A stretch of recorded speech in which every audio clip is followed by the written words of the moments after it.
Clara Dao, TikTok's self-love advocate, the queen of body positivity, and a firm believer that all bodies deserve respect. Sounds great, right?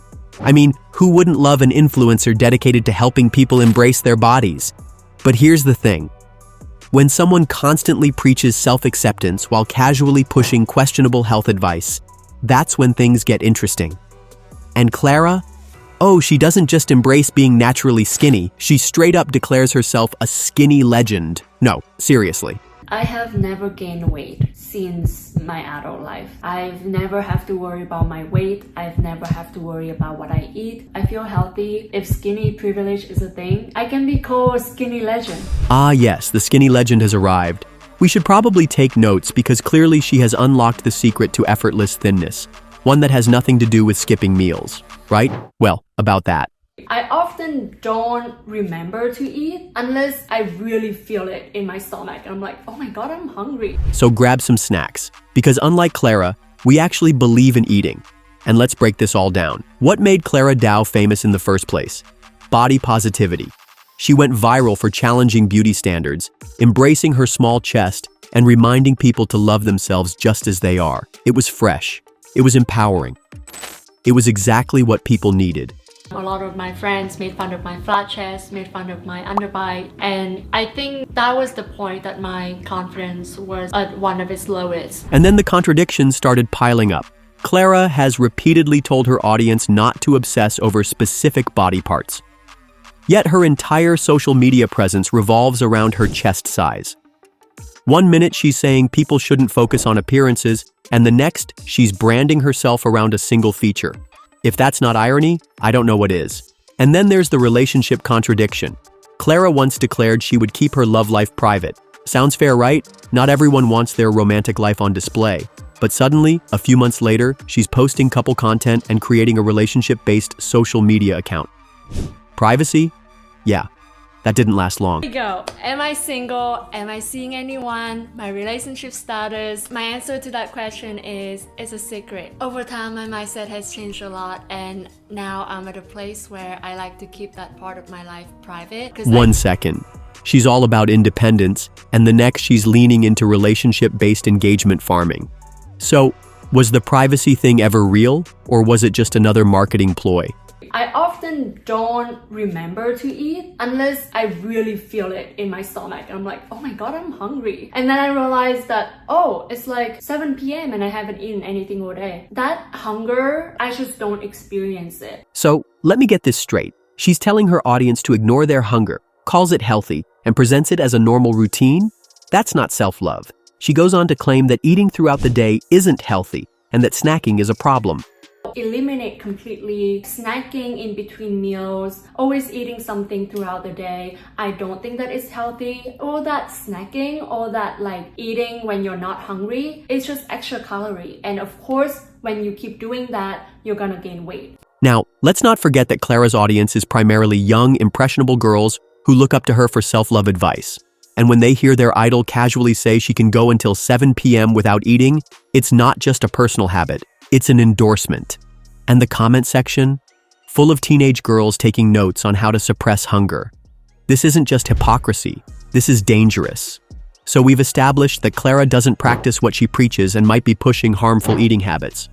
But surely she wouldn't say something truly indefensible, right? Let's talk about her take on domestic violence. Clara made a joke implying that abuse is only a problem if it happens to women, because apparently if the roles are reversed, it's totally fine.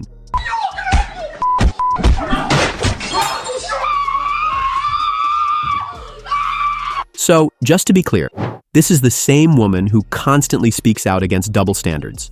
The same person who loves to remind people how unfair society is. But when the double standard works in her favor, silence. Imagine if a male influencer made the exact same joke but reversed. They'd be canceled before they could say it was just a joke. But Clara? She gets away with it. And just when you think it can't get any worse, there's her so-called activism. Remember when Iranian women were literally risking their lives protesting? Well, Clara decided to show her support by cutting her split ends.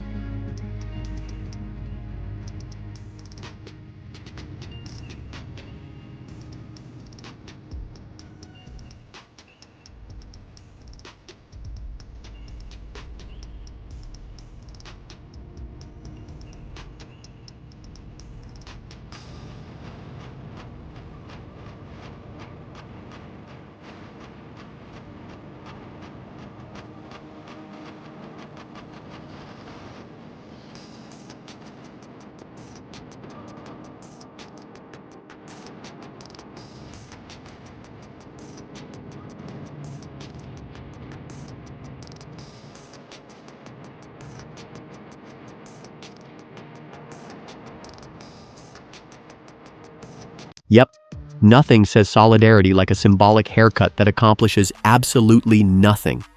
Now, if you thought Clara's contradictions ended with body positivity hypocrisy and questionable health advice, let's talk about her most ironic move yet, her Patreon. Clara firmly stated that she would never create an OnlyFans. She even made it a key part of her brand. She wasn't like those influencers, right? She was all about self-respect and confidence that didn't rely on objectification. Sounds great, until she launched her Patreon, filled with exclusive, spicy content. Will I open an OnlyFans? Do I have an OnlyFans? When will I open an OnlyFans? And the answer to all of them is never. And just to make things even more ironic, she once criticized influencers for monetizing their looks. So, let me get this straight. She criticized influencers who profited off their looks, built an audience on that moral high ground, and then did the exact same thing behind a paywall? The only difference is that instead of calling it OnlyFans, she put a different label on it and expected people not to notice. And sure, you could argue, well, she's not doing explicit content, but the principle remains. She marketed herself as someone who wouldn't monetize her body, then quietly turned around and monetized her body. Her audience didn't just notice, they felt betrayed. The same followers who supported her for being different from other influencers now felt like they had been played. And the backlash? Oh, it was brutal. You can only contradict yourself so many times before your audience starts to notice. Clara's comment sections, once filled with adoring fans praising her for being a breath of fresh air, are now filled with people calling her out. Didn't you say you weren't going to do this? I used to respect you, but this is just disappointing. Wait, so body positivity is fine, but making money off insecurities isn't, unless you're the one profiting? Got it. And that's the thing about public trust. Once it's gone, it's nearly impossible to get back. Even longtime supporters started questioning her authenticity. People who once saw her as a role model for self-love and confidence now saw her as another influencer who says whatever benefits her brand in the moment. Her TikTok views dropped, her engagement declined, and let's just say the comment sections aren't looking too friendly these days. The more she ignored the criticism, the worse it got. Because when you build a brand on authenticity, people expect you to actually be authentic. So where does Clara Dao go from here? Does she address the backlash? Well, if history tells us anything, she'll probably ignore it and act like nothing happened. Does she change her content? Maybe. But at this point, will people even trust her again? Does she keep doing what she's doing? Possibly. But with a shrinking audience and growing criticism, that might not be the best move.